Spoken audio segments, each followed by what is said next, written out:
Apa jadi tu Pak? Dia tak adalah, dia cuma cedera lah. Lebam dia lain macam. Lebam lain macam. Jadi sebenarnya saya secara mungkin psikologinya bila bacaan doa tu saya yakin. Keduanya tak tahu tentang keberkesanan betul tu saya tak tahulah, tapi itu ceritanya. Tapi dari segi bukannya teknik ya, teknik genggaman tu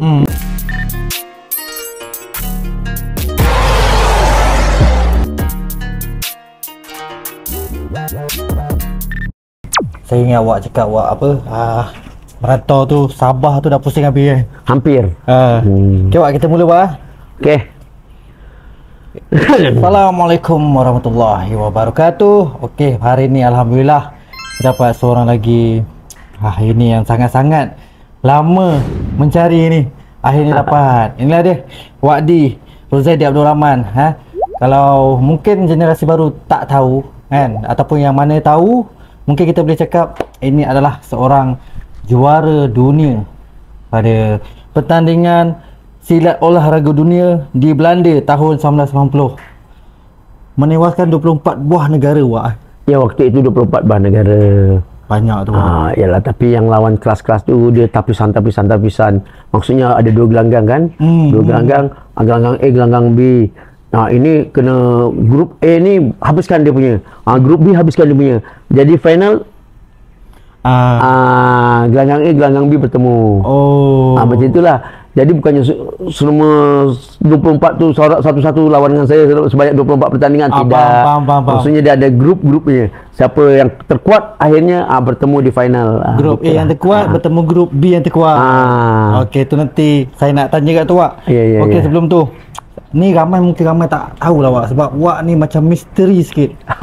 Wak membesar dekat mana, berapa orang adik-beradik? Kalau boleh tahulah. Okey, Assalamualaikum warahmatullahi wabarakatuh. Usia saya kalau ikutkan dari dalam perut ibu, mula benih bercantum dan membiak sehingga menjadi janin ya, dalam perut ibu sudah 60 tahun lah. Tapi kalau hari lahir ke dunia ini, ke alam fana ini 59 tahun. Jadi saya dibesarkan di Kampung Meru. Kampung Meru, Kelang, Selangor. Tapi sekarang Meru dah Meru Salam, saya rasa lah. Dia punya bahagian-bahagian ya. Dulu Kelang Selangor, Meru, Kelang, Selangor. Kemudian saya merantau-rantau lah, dan sekarang banyak tempat di Malaysia ni yang telah saya singgah. Dan sekarang saya tinggal di Batu Lapan Lepa, Kampung Banjir, Batu Lapan Lepa di Gambang. Gambang pun boleh, daerah Pekan pun boleh. Dia tengah-tengah. Nak ke Pekan jauh, nak ke Gambang pun sama jauh. Tengah lah. Tapi kalau ke Gambang lebih dekat lah. Tinggal lagi macam saya lebih suka kalau berbelanja ni pergi ke Pekan, sebab saya suka jalan. Ya betul. Okey Wak, membesar memang semua di Meru Kelang. Meru Kelang. So sekolah semua sana Wak? Saya sekolah di Sekolah Kebangsaan Meru Kelang, kemudian sekolah menengah jadi Syah Kapar, kemudian tingkatan 6 atas 6 bawah saya di Sekolah Tinggi Kelang, High School Kelang. So minat silat tu daripada sekolah ke Wak? Minat silat ni sejak lahir lah, senang kata ya. Sebab apa? Umur saya 4 tahun saya dah bermain-main di gelanggang. 4 tahun Wak? 4 tahun saya sudah bermain-main di gelanggang. Kenapa saya cakap macam itu? Ini orang tua-tua dulu sendiri yang cakap lah. Patutlah si Didi, orang kampung panggil saya Didi. Memang minat sangat dengan silat ni. Dia cerita dengan isteri saya dulu. Dia dulu ni, yang cerita ni arwah guru saya sendiri ya, arwah Pendekar Surip, cerita pada isteri saya. Masa dia umur 4 tahun tu pun dia dah main-main dekat gelanggang silat. Kita masa itu pun tak tahu sebenarnya, tapi bila kita flashback, ingat-ingat betul-betul. Ya, saya masih ingat lagi. Masa itu baru lepas peristiwa berdarah 13 Mei 1969 ya. Waktu tu umur saya 4 tahun lah. Saya 14 hari bulan 5 1965. Mei 13 pada 13 Mei 69. Betul. 13 saya pilih 14. Nasib baik bukan 13 Mei 19. Saya tidak lahir pada 13 Mei ya. Saya lahir pada 14 Mei. Keadaan dah sejuk lah sikit. Jadi saya tidaklah jadi pemarah. Mungkin orang yang lahir pada 13 Mei, orang Jawa kata mukanya sangar. Sangar ni muka muka cengih, Garang. panas, garang. Sebab lahir ini 13 Mei. Oh, iya. Saya nampak ada garang sedikit tapi lebih pada manisnya lah. Itu pasal saya lahir pada 14 Mei. Tapi memang manis semua. Allah Akbar. Okey, jadi bila lepas peristiwa berdarah tu, boleh dikatakan setiap lorong, setiap jalan, setiap Meru ni ada Meru Barat, Meru Tengah, Meru yang di bahagian Jalan Paip, Kampung Budiman. Ya, ada lorong dalam Meru Batu Lima tu pun ada lorong dia, Jalan Saleh, Jalan Jambu, Jalan Jabar. Tapi maksud itu masih lebih banyak belukar lah. Jadi rumah-rumah tu di belukar. Belum ada lagi Jalan Saleh, Jalan Saleh dah selesai belum waktu itu. Tapi belukar-belukar. Yang ada adalah jalan besar Meru Kelang. Kemudian tepi jalan, rumah orang di tepi jalan, rumah saya di lapis yang kedua. Masuk Pokok Getah, lorong-lorong Pokok Getah, jalan-jalan Pokok Getah. Itu ada rumah saya, rumah nenek saya. Dua rumah saya, rumah nenek saya dengan rumah Haji Supaat. Iaitu salah seorang jiran. Tiga rumah aja waktu itu yang ada dekat kawasan tu. Jadi orang tua-tua ni buka gelanggang silat, dia tidak dekat tepi jalan, dekat rumah daerah yang tepi jalan tu je tu, yang lapis 1 ke lapis 2. Lapis 2 tu dekat dengan rumah saya. Dia ada orang yang kebun nanas dekat situ, dibersihkan beberapa agak-agak luas lah, beberapa meter tu dibersihkan, buat gelanggang. Dekat situlah orang-orang tua tu belajar. Orang maksud itu dalam yang belajar silat waktu tu tak ada budak-budak lah, ya. Maksudnya dalam belasan tahun sampai, bukan belasan tahun lah, 20-an sampailah kepada yang tua. Orang tua tu yang belajar. Okey. Kerana peristiwa 13 Mei tu. Dia orang sebenarnya dah belajar tetapi refresh balik lah. Sebabkan 13 Mei jadi dia orang refresh balik. Gurunya masa itu Arwah Pendekar Tahir. Orang kampung saya panggil Wak Tahir. Jadi saya bila nampak begitu macam tu, orang belajar silat kan dia pakai dengan gasolin. Lampu minyak tanah yang pakai pam tu. Gasolin. Itu. Jadi pasang gasolin yang terang lah, 2-3 biji. Belajarlah dekat situ. Saya pakai suara pendek aja, pakai kain, pakai baju Melayu, pakai kain tapi selempangkan lah budak-budak punya kan. Ikut ikut belakang je, kacau-kacau orang main. Bukannya ikut tu umur 4 tahun ikut dah. Okey. Saya bila saya flashback, bila arwah Pendekar cerita macam itu, saya pun flashback, baru saya ingat balik. Oh ya, betul, saya ingat lagi. Saya ikut belakang orang-orang tua. Itu. Ini masa terus berlalu lah. Itu 4 tahun. Apabila saya masuk 6 tahun, saya suka bila petang-petang tu sebelum mandi, sebelum pergi mengaji, saya main silat dengan Pak Anjang saya. Dengan Pak Anjang saya lah, betul. Dengan Pak Anjang saya. Gitulah. Sehinggalah umur saya 14 tahun betul, barulah saya belajar silat secara resmi. Masa sebelum 14 tahun ada juga silat-silat lain yang ada. Seperti silat rohani jasmani. Ini silat syekh lah, naik syekh. Baca naik syekh. Dia masuk dia macam orang Jawa kata sentruman, nyetrum. Sentruman tu baca ayat tu dia jadi sendiri lah, zikir Allah minta apa? Minta silatnya si pitung. Si pitung. Sebab orang kampung saya dulu ni gila pada si pitung. Filem-filem silat Indonesia kan.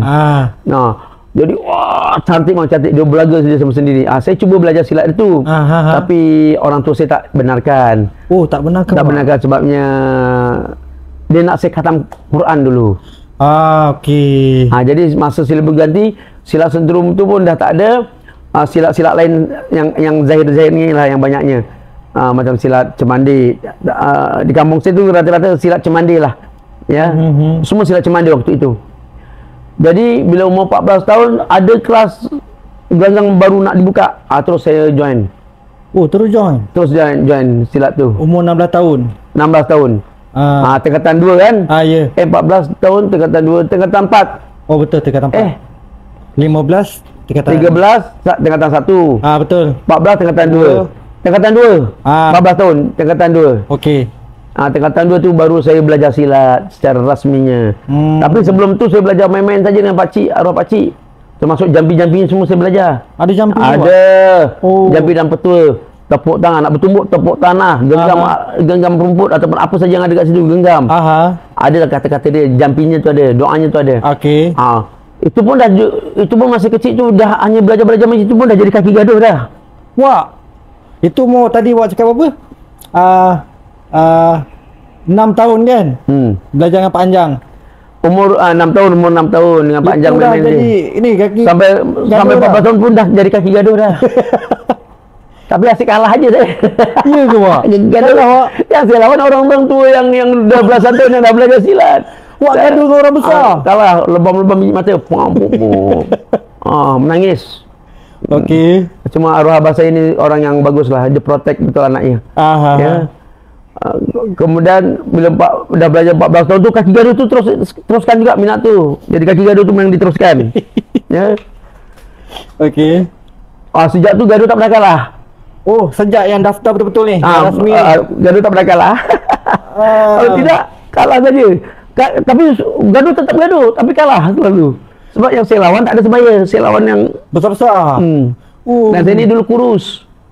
Kurus je lah, anak orang susah kan. Anak penuri getah, mak menuri getah, abang pun menuri getah, dan dibesarkan dengan hasil-hasil ubi, keledek ke keladi, dan juga apa, jual nenas.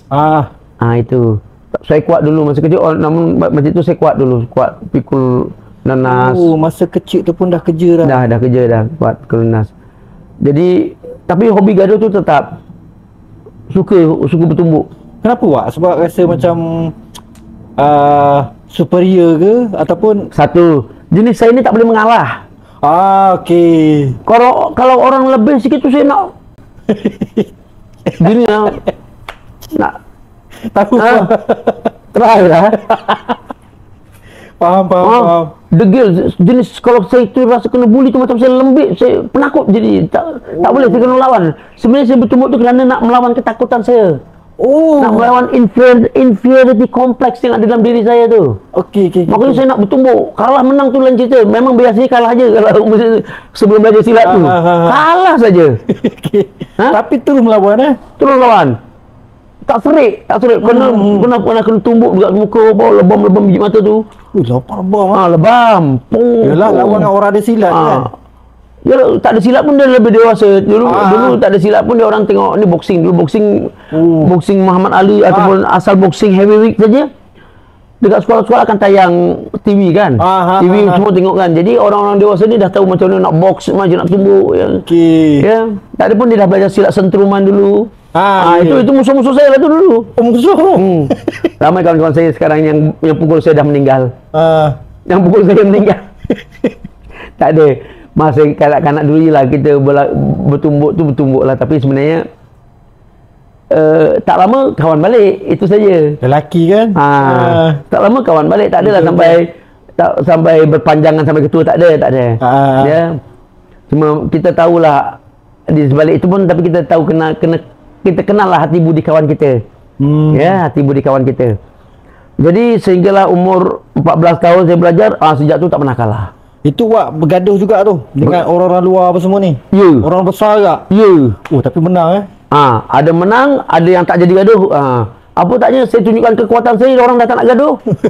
Wak saya kuat. Wak buat apa Wak? Saya tunjukkan kekuatan saya. Wak buat apa gaduh? Tunjuk apa? Ada yang saya ajak bergaduh. Tapi psikologi bagus, saya ni psikologi cukup bagus. Pernah saya tinggal lagi orang ni dengan saya suka cari gaduh lah. Ya. Kadang-kadang saya tak nak cari gaduh, tapi orang cari gaduh dengan saya. Orang cari gaduh? Sebab mungkin pembawaan saya. Pembawaan saya sudah nampak tokoh pendekar agaknya lah waktu tu. Bila bersilat lagi lah. Naik basikal pun macam P. Ramlee. Gini. Jadi orang tak senang lah. Ramai orang tak senang dengan saya lah. Sebab gaya. Dan saya seorang, dan saya kebetulan ya, Allah Ta'ala walaupun saya kurus, tapi saya kuat kerja. Badan saya ni macam, nak katakan macam Bruce Lee tidak, nak katakan lembik pun tidak. Nampak macam semua jadi kekar. Faham. Jadi pembawaan saya ni macam, kalau pandang orang macam apa kok nak gitu aje lah rasanya lah. Jadi orang pun sakit hati lah. Jadi cabar semua saya sambut. Diorang mencabar Wak. Ada yang cabar, lambat sangat nak cabar, saya cabar dia balik. Ya, ada yang nak cabar, tapi tak cabar-cabar. Tapi perbuatan tu macam cabar-cabar saya. Saya cabar dia balik lah. Psikologi saya. Bila bertumbuk, ada yang pakai pisau. Ada wak. Ada. Uish, padahal ada budak sekolah kot. Paku panjang 6 inci tu, titik jadi pisau. Uish. Orang dulu. Iya. Dibakar, di titik, tak pakai sepuh. Titik pun dah jadi pisau, dah tajam. Dah senjata tu. Yelah betul. Dia pakai pisau. Bukan saya tak takut, tapi tak tahu waktu itu macam mana kan. Saya boleh cakap, boleh kau pakai pisau, boleh silakan. Tapi ingat, nanti aku pakai pisau aku, senjata aku tak tahu apa jadi pada kau. Oh ya. Geruh dia, alamak, ya tak ya juga, bahaya pula kan. Seko, dia tak balik. Letak dia. Tak balik lah, one by one. Dekat sekolah Sungai Binjai Kelang. Dekat sekolah Sungai Binjai Kelang. Tapi hari tu hari cuti. Dan kita pun dah bukan sekolah situ lagi, tapi kita main bola di situ. Main bola. Kita main bola sepak di situ. Waktu itu saya tak main bola. Saya ni sejak budak saya seorang saja. Saya tak ada berkawan. Tak ada kawan. Tak ada saya berkumpul-kumpul pergi kedai kopi dekat tembok-tembok, jarang sekali. Ya, saya balik rumah sekolah, pergi sekolah, balik sekolah. Kalau saya keluar pun saya pergi ke pekan. Waktu hari sekolah saya sama ada pergi rumah kawan saya Zainuddin Kasiran, kawan baik saya dahulu. Itulah kawan baik saya dia. Tapi beliau dah meninggal dunia lah. Ya. Zainuddin dia sudah meninggal dunia. Dia ni badannya macam Bruce Lee, cantik. Cantik. Fit lah. Dia setiap tahun dia boleh dia jadi ni apa ni? Atlet sekolah. Atlet sekolah. Silat. Tak. Running. Semua sukan dekat sekolah dia ada. Olahraga dia main lari macam lepas kudung, dia pendek je lari. Tapi maskular, badan dia maskular. Kecil maskular. Sebab apa? Mungkin pembawa genetik dia lah. Bapak dia iaitu Cik Kasiran Muhammad. Pak Cik ni Wak Kasiran, kita panggil dia Wak Kasiran Muhammad. Dia ni bodybuilder memang. Malaysia punya bodybuilder sama dengan Khalid Ramlan dahulu. Okey. Dulu kampung saya ni ramai melahirkan jago-jago bina badan Malaysia. Okey. Tak jauh daripada kampung saya, Banting. Tu muncul pula satu hamba Allah bernama Basri Kerna Jamadi. Okey. Beliau pun dah meninggal dunia. Itu lama sebelum naiknya Basri Kerna Jamadi. Tapi mungkin kategori lain. Tapi Khalid Ramlan ini paling lama. Sehingga dia meninggal, badan dia steady lagi. Siapa meninggal? Betul-betul macam Incredible Hulk. Besar. Ini meninggal ni bukan sakit seminggu saja, minum air kelapa atau macam mana sakit. Ya. Meninggal. Dia ni selepas zaman dia ni barulah naik zamannya tu Datuk Malik Noor. Ya, Datuk Malik Noor. Bermakna 70-an lah. 80-an. Anak dia mengikut anak dia lah tu. Anak dia tu badan dia ramai anak-anak dia. Macam abang dia Zaini, Zainuddin, adik dia yang sama badannya macam Wak Kasiran ni, Zainuddin dengan Zaini. Mukanya yang persis sama Wak Kasiran, betul-betul Zainuddin. Okey. Ni Din Kasiran ni meninggal dah arwahnya. Dan Wak Kasiran mukanya sebiji macam pelakon Latif Bogibah. Latif Bogibah. Okey, arwah Latif Bogibah. Tu bila keluar film-film silat 60-an dekat TV je. Muka Latif Bogibah, orang-orang tua jauh kata, kai. Sebab sama. Kai lo. Kasiran. Wak Kasiran ke. Kai tu maksudnya itu. Itu lo, itu ya. Itu kan tu Wak Kasiran tu. Macam itulah. Cuma badan saya kecil kan. Badan Latif, arwah Pak Latif kecil. Macam Wak Kasiran badannya muskular lah, memang bodybuilding. Cantik yang tidak ada steroid ya. Alami menggunakan paling kuat pun protein sajalah, protein biasa yang tepung punya yang waktu itu yang paling popular. Protein macam tu waktu itu ialah keluaran Joe Weider. Zaman tu dah ada protein dah. Dah. Keluaran Joe Weider. Joe Weider ni kalau kamu Google Joe Weider, gambar dia begini. Itu memang produk lama lah, orang-orang lama dalam bodybuilder dunia. Jadi umur saya itulah perangai saya, pergi sekolah, balik sekolah, kalau jalan pun bawa si Din Kasiran. Itu kawan baik sangat lah ya. Jadi cuma dia tak minat silat. Saya yang orang minat silat. Bila malam dekatan 2 tu malam pergi bersilat, belajar silat, balik bersilat. Sebelum bersilat mengaji dulu lepas maghrib sampai masuk waktu isya, mengaji. Lepas isya dah sembahyang isya, pergi ke gelanggang silat. Gelanggang bukan dekat, jauh ya? Jauh. Okey. Pernah gelanggang saya di Batu Lima, gelanggang silat saya di jalan Nenas Mero, jauh. Lebih kurang mau dekat 10 km juga. Wih, jauh. Jalan kaki tu. Basikal. Jauh tu. Sorang yang malam, pukul 11, pukul 12 balik biasa saja. Pukul 1 balik biasa saja. Itu kalau kadang-kadang takut juga, tapi hati itu melawan. Aku takut dengan setan, hantu ke, ataupun aku takut dengan Allah. Ya, Pak. Itu selalu. Aku takut dengan Allah ke, aku takut dengan hantu. Mesti itu selalu saya lawan. Aku takut Allah teruskan. Kalau aku takut hantu, balik. Tapi kita takut, kita syirik lah. Waktu itu saya dah faham lah tentang syirik juga. Oh, iyalah. Walaupun 14 tahun ya, orang tua dulu mengaji, dia masukkan sikit sifat 20 tu. Ilmu tauhid itu kan, tu jadi tunjang. Jadi nampak saya kadang-kadang tak senang. Si Ruzaidi ni seorang saja, Didi ni seorang saja. Seolah-olah dia paling kuat. Mulalah dia kumpulan nak cabar. Lambat sangat nak tak payah kau nak, sekarang aku cabar kau. Lambat sangat. Buat bantai. Waktu itu dah belajar kan. Yang cabar tu tak belajar pun. Teruk kan dia? Teruk. Biru-biru badan dia, lebam-lebam teruk. Pakai petul.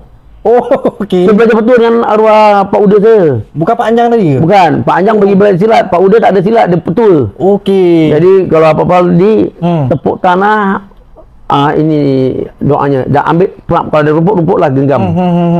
Itu yang plap, kebetulan tangan tu dekat dataran sekolah dulu bukan simen. Ni batu-batu yang putih-putih tu, batu putih kan ni kan. Plap, genggam batu. Batu. Pop, tak sempat 5 minit angkat bendera putih. 5 minit tak sempat. Tapi penyepak sampailah ke perut. Dia punya penyepak. Tak, dia punya, saya punya penyepak. Awak punya. Dia tak dan. Masa itu bukan kita jahat sangat, tapi kita robust sajalah. Tapi apa yang dia ajar dalam silat tu saya pakai. Dia tumbuk waktu tu ini buah cemanda ni. Tekan. Cuma lagi saya tak tumbuk muka je. Tak berani. Saya tak berani tumbuk muka sebab tak tahulah. Saya takut rosak orang ke apa ke. Ini cuma nak mengajar saya, bukan nak memukul nak lain ya. Perut dia baru 3-4 biji je dah. Tapi orang yang cakap lah hantar berita kan, hantar berita pada saya. Besoknya teruk kena alah ada saya tut. Dia ni 4 tahun 3 tahun ke atas lagi dia tua daripada saya, 5 tahun agaknya. 5 tahun. Maksud tu saya 14 tahun, mana 19 tahun. 19 tahun dah habis sekolah. Tak ada kerja tu lah, dia jahat ke degil. Apa jadi tu Pak? Dia tak adalah, dia cuma cedera lah. Lebam dia lain macam. Lebam lain macam.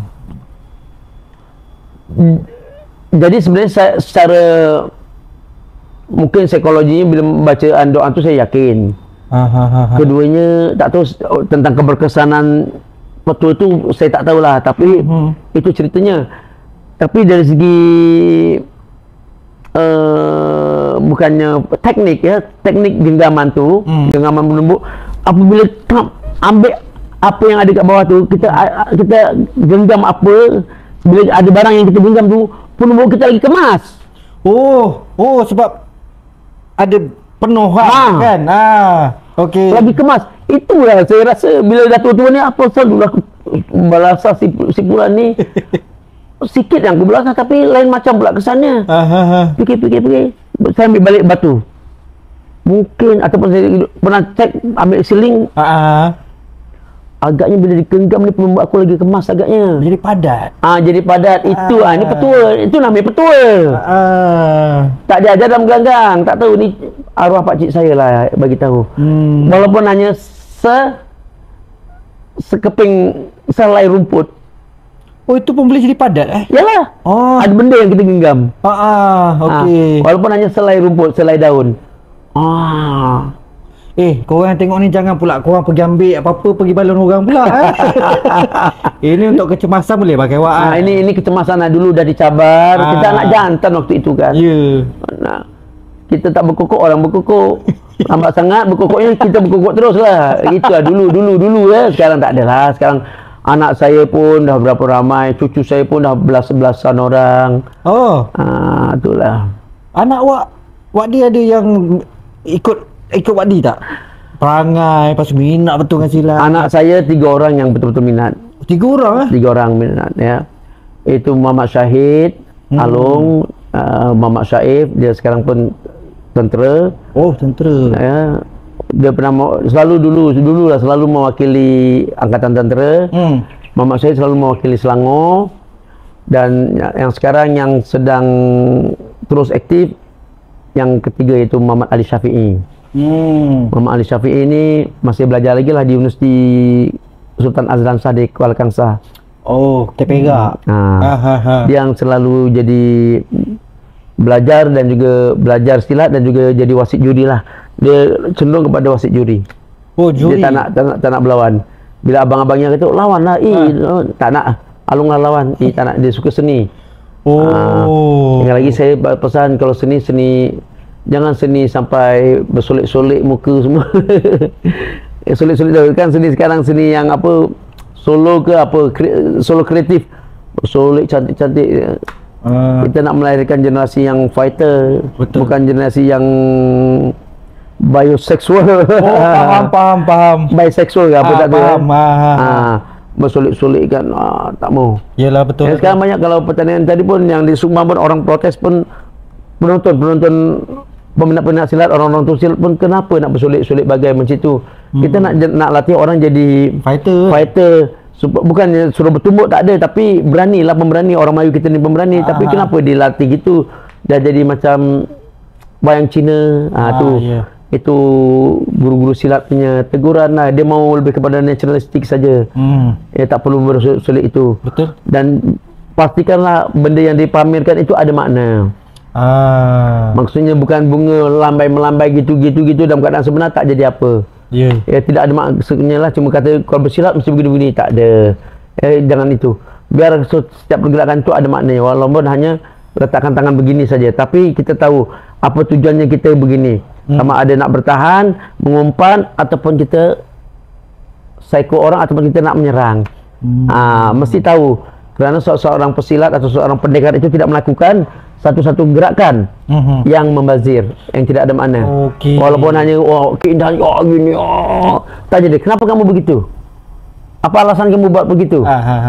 Kalau ada kita silat mesti gini mau mempersembahkan, itu lain. Itu tarian. Tarian pun, kalau tarian pun mesti ada makna juga. Kenapa dia tadi gitu? Macam ni misalnya. Mungkin dia menggulung bunga, kembang cantik, kan? Ataupun begini, kalau gini, tarian piring. Oh, tarian piring. Kan piring atas ni kan? Ni dia, kemahiran dia mengawal piring itu supaya tidak jatuh. Betul. Supaya tidak jatuh, kemahiran dia. Apa itu juga silat. Tidak boleh alasan tidak ada, melainkan tidak ada filosofi dia. Seolah dia memainkan diri. Katakan dia sangat atas, buka, lihat alam ini dan begini. Itu dia turun daripada gunung, melihat orang di bawah bagaimana. Menyadari dia pun sama-sama menunduk sebagaimana orang manusia. Ataupun dia begini, ada tangan satu ke bawah, satu ke atas, iaitu menandakan Allah. Ya, dan kita sujud kepada Allah. Dia ada pergerakan, ada makna. Ada ini. Kau dan aku adalah sama. Kita mati dah masuk tanah juga. Ada makna dia tu. Bukanlah apa orang cakap pergerakan yang sia-sia. Bukan hanya untuk cantik, bukan. Ada makna. Bukannya semesti begini-begini buah-buah silat, tidak. Ada yang dipamerkan misalnya Itu buah silat. Misalnya ini tepis masuk, ini sana datang tepis juga, ini masuk dan digulung, tekan, jangan lagi, sudah, jangan berlawan lagi. Oh, jangan berlawan lagi, sudah. Di sini, pak, cukup, jangan berlawan lagi, nanti rosak lagi. Okey. Tutup balik. Misalnya kan, senyum. Ini persediaan lah. Karena begini untuk ayat Quran, ya ayyuhalladzina amanu sabiru wasabiru warabitu wattaqullaha la'allakum tuflihun. Wahai orang-orang beriman, bersabarlah kamu dan kukuhkanlah kesabaran kamu dan bersiap siagalah kamu. Semoga kamu terdiri dari, dan bertakwalah kamu sehingga kamu terdiri dari orang-orang yang berjaya. Orang-orang yang mendapat kejayaan. Ya, jadi terus belajar sebagai persediaan. Mudah-mudahan sekiranya ada apa-apa berlaku, sedikit sebanyak kita sudah ada persediaan bela diri. Ya, betul. Ini sama juga dengan